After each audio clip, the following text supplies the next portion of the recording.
السلام علیکم. خیبر پختونخوا جہاں سے تبدیلی کا آغاز کروایا گیا تھا میں تبدیلی الٹی پڑ گئی ہے اور مولانا ہنس رہے ہیں, خوشیاں منا رہے ہیں, جبکہ محمود خان اور عمران خان اور ان کی ٹیم وہ ماتم کر رہے ہیں. اپنی حکومت میں اس طرح کی بدترین شکست پی ٹی آئی کو ہوگی اس کا کوئی تصور بھی نہیں کر سکتا تھا اگر 2018 کے انتخابات کو انتخاب مان لیا جائے تو. مولانا فضل الرحمان کی جماعت نے جیت کے لحاظ سے سرپرائز دیا اور پی ٹی آئی کی ہار جو تھی وہ کم از کم ہم جیسے طالب علموں کے لیے سرپرائز نہیں تھی, بلکہ خود پی ٹی آئی کے لیے بھی شاید یہ سرپرائز نہ ہو, کیونکہ پی ٹی آئی کی قیادت یہ دن دیکھ رہی تھی اور ان کو خود بھی احساس تھا کہ ہماری پوزیشن کتنی خراب ہے. اس لیے انہوں نے مسلسل بلدیاتی انتخابات کے انعقاد سے گریز کا رستہ اپنایا.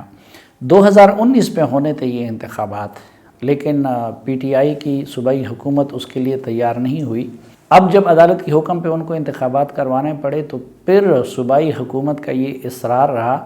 کہ غیر جماعتی بنیادوں پہ ہو, نیبرہڈ کونسل کے اور جو ولیج کونسل ہے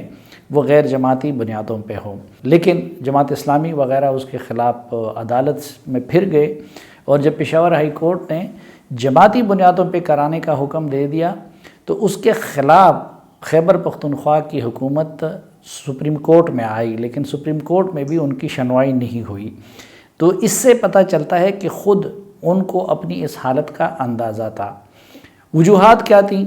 وجوہات ظاہر ہے کہ پہلے تو یقیناً جو بہت سارے سوالات ہیں 2018 کے الیکشن کے حوالے سے بھی, لیکن اس کے بعد جو ایک تو ملک میں مجموعی طور پر جو مہنگائی ہے, جو بدترین بے روزگاری ہے, تو وہ خیبر پختونخوا کے لوگ بھی اس سے متاثر ہو رہے ہیں. لیکن اس کے ساتھ ایک اور فیکٹر وہ خیبر پختونخوا میں بدترین حکمرانی ہے. میں اکثر یہ عرض کرتا رہتا ہوں کہ خیبر پختونخوا کی حالت پنجاب سے کئی گنا زیادہ ابتر ہے, لیکن چونکہ میڈیا کا توجہ وہ عثمان بزدار صاحب اور پنجاب کی طرح ہے, اس لیے خیبر پختونخوا کے بزدار پلس کا ذکر نہیں ہوتا. اور ایک کالم میں نے گن کے بتا دیے تھے کہ خیبر پختونخوا میں 10 وزرائے اعلیٰ ہے. محمود خان صاحب ہیں, گورنر شاہ فرمان ہیں, پھر عاطف اور شاہرام کی اپنی حیثیت ہے. تو ایک تو پھر اعظم خان صاحب بیوروکریسی کے ذریعے اپنا خود ایک انتظام چلا رہے ہیں. پھر ظاہر ہے کہ خیبر پختونخوا کا علاقہ ہے, وہاں پہ فوج اور اس سے متعلقہ اداروں کا بھی کردار باقی صوبوں کی بنسبت زیادہ ہوتا ہے. تو ایک بنیادی وجہ تو وہی تھی. دوسرا جو تھوڑا بہت ترقیاتی فنڈ تھا وہ بھی وزیر اعلیٰ صاحب اور کچھ وفاقی وزراء کی دلچسپی یہی ہوتی ہے کہ اس کو سوات منتقل کر دیا جائے. تو امن و امان کے حوالے سے دیکھا جائے یا ترقیاتی کاموں کے حوالے سے دیکھا جائے یا گورننس کے حوالے سے دیکھا جائے تو خیبر پختونخوا میں بد انتظامی کی اور نااہلی کی ایک نئی تاریخ رقم ہو رہی ہے, جس سے لوگ تنگ آ گئے تھے. اور پھر اب آپ اس حوالے سے خیبر پختونخوا حکومت کی نااہلی دیکھ لیجئے کہ یہ پورے صوبے میں انتخابات نہیں ہو رہے تھے بلکہ آدھے صوبے میں ہو رہے تھے. حالانکہ عام انتخابات میں نگران حکومت کو پورے ملک میں امن و امان کو قابو میں رکھنا ہوتا ہے. تو یہ صوبائی حکومت کے لیے چیلنج تھا کہ وہ ان اضلاع میں جہاں پہ انتخابات ہو رہے تھے میں امن و امان کو یقینی بنائیں. لیکن اس کے باوجود ہم نے دیکھا کہ درادم خیل میں ایک روز پہلے موب نے حملہ کیا اور پولنگ سٹیشنوں کا سارا سامان وہ لوٹ کے لے گئے. یہی کام زخہ خیل کے علاقے میں بھی ہوا. اسی طرح ہم نے دیکھا کہ ڈی آئی خان میں عوامی نیشنل پارٹی کے تحصیل میئر کے لیے جو کینڈیڈیٹ تھے ان کو نشانہ بنایا گیا, وہ قتل ہوئے اور ان کے بیٹے اب حسب سابق ایک وفاقی وزیر جو مد مقابل ان کا کینڈیڈیٹ تھا ان کی طرف انگلی اٹھا رہے ہیں. پھر اسی طرح باجوڑ میں خودکش دھماکہ ہوا اور پھر اس سے پہلے گورگٹلی میں جو واقعہ ہوا. تو دوسری طرف بنمو کے ساتھ متصل جو بکخیل تحصیل ہے اس میں الیکشن سے ایک روز پہلے مبینہ طور پر پی ٹی آئی ہی کے ایک وزیر پہ یہ الزام لگتا ہے کہ وہ ان کے لوگوں نے آ کے پولنگ اسٹیشنوں پہ قبضہ شروع کر دیا، اور جس پہ اکرم درانی وغیرہ نے جب شور مچایا تو الیکشن کمیشن کو وہاں پہ انتخابات ملتوی کرنے پڑے۔ تو آپ اس سے اندازہ لگا سکتے ہیں کہ خیبر پختونخوا میں عملاً امن و امان کی صورتحال وہ کتنی ناقص ہے کہ اس ایک دن کے موقع پہ آدھے صوبے پہ پورے وسائل کو کنسنٹریٹ کروا کے اور پوری توجہ کو کنسنٹریٹ کروا کے بھی حکومت امن و امان کو مینٹین نہیں رکھ سکی۔ پھر دوسرا، شاید یہ نتیجہ اس سے بھی کئی گنا زیادہ بدتر ہوتا خیبر پختونخوا کی حکومت کے لیے، لیکن سرکاری مداخلت بھرپور طریقے سے کی گئی، سرکاری وسائل بھرپور طریقے سے استعمال کیے گئے، الیکشن کے حوالے سے وزیر اعلیٰ ہاؤس میں ہی تیاریاں ہوتی رہی، انتظامیہ کو بری طرح استعمال کیا گیا، اور اس کا اندازہ آپ اس سے لگا لیجئے کہ خود وزیر اعظم عمران خان کو ایک دن پہلے الیکشن کمیشن نے جانے سے منع کیا تحریری صورت میں، لیکن اس کے باوجود عمران خان صاحب وہاں پہ گئے اور انصاف کارڈ تقسیم کیے۔ اسی طرح وزیر اعلیٰ خود پورے الیکشن پروسیس کی انتظامیہ اور وزراء کے ذریعے نگرانی کرتے رہے۔ پھر اسپیکر اسد قیصر صاحب کا آپ کو یاد ہوگا کہ وہ کس طرح مداخلت کر رہے تھے، ان کی وہ آڈیو کلپ سامنے آئی۔ پھر وفاقی وزیر علی امین گنڈاپور کو جرمانہ کیا گیا، ان کے بھائی بلدیات کے وزیر بھی ہیں۔ اسی طرح کئی اور وزراء کو الیکشن کمیشن کی طرف سے نوٹسز ملے، اور بہت سارے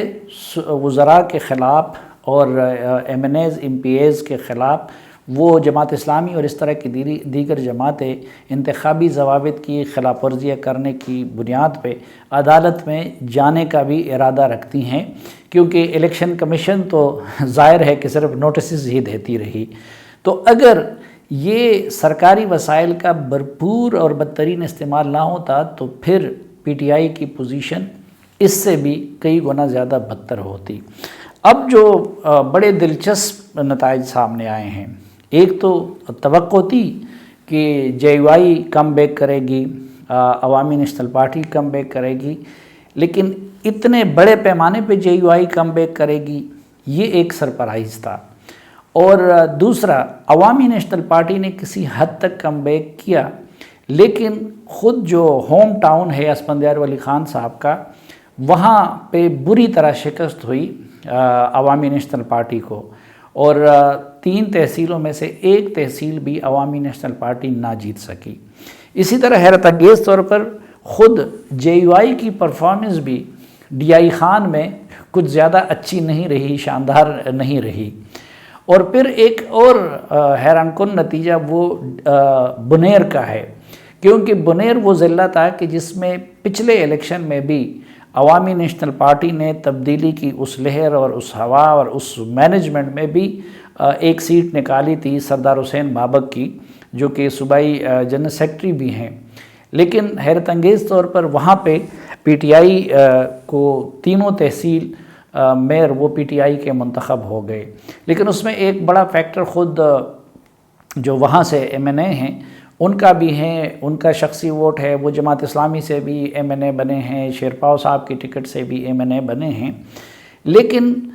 پشاور جیسے ڈسٹرکٹ میں پی ٹی آئی کا یہ حشر ہوگا۔ اب پچھلے الیکشن میں اگر دیکھا جائے تو پشاور کو پوری طرح پی ٹی آئی نے سویپ کیا تھا یا وہ پی ٹی آئی کو دلوایا گیا تھا، لیکن ایک تو پشاور کے میئر وہ جے یو آئی سے آ رہے ہیں، حاجی غلام علی کے صاحبزادے زبیر علی، اور دوسری طرف تحصیل جو میئرز ہیں اس میں بھی پی ٹی آئی صرف ایک میئر اپنے نام کر سکی ہے۔ اسی طرح نوشہرہ میں ظاہر ہے کہ پرویز خٹک صاحب تو ان کا اپنی ذاتی حیثیت بھی ہے، اور ان کے بیٹے کی جیت کو ہم اس لحاظ سے پی ٹی آئی کی جیت نہیں کہہ سکتے، لیکن نوشہرہ ڈسٹرکٹ جو کہ پچھلے الیکشن میں 100% اور پوری طرح پی ٹی آئی کے نام ہوا تھا، اس میں پبی تحصیل اور جہانگیرہ تحصیل وہ عوامی نیشنل پارٹی کے نام ہوئی۔ اسی طرح مردان ڈسٹرکٹ کی تمام سیٹیں پچھلے الیکشن میں مردان کو سوائے ایک قومی اسمبلی کی سیٹ کے جو حیدر ہوتی صاحب جیتے تھے، باقی پورا ڈسٹرکٹ مردان وہ جو پشاور کے بعد دوسرا بڑا شہر ہے اور دوسرا بڑا پاپولیٹڈ ضلع بھی ہے، تو وہ پی ٹی آئی کے نام ہوا تھا، لیکن اب کے بار وہاں سے پی ٹی آئی کا مکمل طور پر صفایا ہو گیا۔ جو میئر کی سیٹ نشست ہے مردان کی، وہ میئر منتخب ہوئے ہیں عوامی نیشنل پارٹی کے حمایت اللہ معیار، اور اس میں حمایت اللہ معیار کے ذاتی کردار کا بھی بڑا اثر ہے۔ وہ اس سے پہلے ایم این اے بھی رہے ہیں اور پہلے ناظم بھی رہے ہیں اور بڑے متحرک انسان سمجھے جاتے ہیں، لیکن جتنی بھی 3 تحصیلیں تھیں وہ تینوں کی تینوں جمعیت علماء اسلام کے پاس چلی گئی۔ اس طرح سوابی میں جو کہ پچھلے الیکشن میں 100% پی ٹی آئی کے نام ہوا تھا، وہاں شاہرام ترکئی، وہ حالانکہ ان کے پاس پیسہ بھی بہت زیادہ ہے، ٹوبیکو انڈسٹری سے وہ وابستہ ہیں، پھر وہ خود وزیر ہیں، ان کے والد صاحب بھی قومی اسمبلی کے رکن ہیں، اور پھر ان کے خاندان کے ایک اور فرد وہ سینیٹر بھی بن گئے، لیکن اس کے باوجود ایک اور سیٹ بھی تحصیل میئر کی کھو دی ہے پی ٹی آئی نے۔ تو جو خصوصاً پشاور ویلی جو کہ پی ٹی آئی کا ہب سمجھا جاتا تھا، جو گڑھ سمجھا جاتا تھا، وہاں سے بڑی حد تک پی ٹی آئی کا مکمل طور پر صفایا ہو گیا۔ اور پھر کوہاٹ کی اگر ہم بات کریں، جہاں سے شہریار افریدی بھی تعلق رکھتے ہیں، شبلی فراز بھی تعلق رکھتے ہیں، تو کوہاٹ کا میئر وہ بھی جے یو آئی کے نام ہو گیا، اور یہی معاملہ تحصیلوں کا بھی ہے۔ تو یہ وہ جو مضبوط گڑھ سمجھے جاتے تھے پی ٹی آئی کے، اور 2018 میں 100% ان کے نام ہوئے تھے، کوہاٹ بھی اسی طرح 100% ان کے نام کیا گیا تھا، تو وہاں پہ پی ٹی آئی کی یہ بدترین شکست حکومت کے ہوتے ہوئے، سرکاری مشینری کے استعمال کے باوجود، یہ بڑا حیران کن ہے، اور اس سے لوگوں کے تھیور کا وہ پتہ چلتا ہے۔ جو میں عرض کر رہا تھا پہلے شروع میں کہ اے این پی حیرت انگیز طور پر وہ اتنی اچھی پرفارم نہیں کر سکی، اگرچہ کئی جگہوں پہ اے این پی نے کم بیک کیا ہے، مردان کی میئرشپ اس نے جیتی، کئی تحصیلیں بھی، لیکن جتنی توقع کی جا رہی تھی وہ اے این پی نے نہیں دکھائی۔ یہی معاملہ پیپلز پارٹی کا بھی ہے۔ پیپلز پارٹی چند تحصیل اپنے نام کر چکی ہے، لیکن ظاہر ہے کہ اس طرح کا کم بیک نہیں ہو سکا جس طرح کہ بلاول صاحب تاثر دے رہے تھے، اور اس سے لگتا ہے کہ خیبر پختونخوا میں حزب سابق پیپلز پارٹی کی حیثیت وہ پتلی ہی ہے۔ ایک خوشگوار پہلو اور ایک خوشائند پہلو اس بلدیاتی الیکشن کا یہ تھا کہ 3 قبائلی اضلاع جو کہ مرج ڈسٹرکٹ اب کہلاتے ہیں اور خیبر پختونخوا کا حصہ بنے ہیں، تو اس میں پہلی مرتبہ بلدیاتی انتخابات ہوئی قیام پاکستان کے بعد سے لے کے اب تک، اور اس میں لوگوں نے بھرپور حصہ لیا، بلکہ کچھ حوالوں سے باجوڑ میں اور محمد میں اور خیبر میں بلدیاتی انتخابات میں لوگوں کی شرکت، گرم جوشی، ایون خواتین کی شرکت وہ قابل دید تھی، اور وہاں پہ بھی پی ٹی آئی کو بدترین شکست ہوئی ہے۔ مثلاً 2018 کے الیکشن میں خیبر ایجنسی 100% پی ٹی آئی کے نام کیا گیا تھا، لیکن اب کے بار خیبر ایجنسی میں پی ٹی آئی کو ایک تحصیل بھی نہ مل سکی۔ اسی طرح باجوڑ میں بھی پچھلے الیکشن میں باجوڑ کو 100% ان کے نام کر دیا گیا تھا، اور وہاں کا بااثر خاندان جو کہ ماضی میں پیپلز پارٹی اور باقی رہے، شوکت صاحب اور ان کے والد جو گورنر بھی رہے تھے، لیکن اس کے باوجود باجوڑ میں بھی اس کی پرفارمنس اسی طرح نہیں رہی۔ محمد ایجنسی میں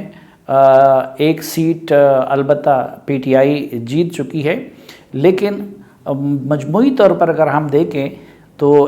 قبائلی اضلاع میں بھی پی ٹی آئی کو وہ پذیرائی نہیں مل سکی جو کہ گزشتہ انتخابات میں اس کو ملی تھی یا اس کو دلوائی گئی تھی۔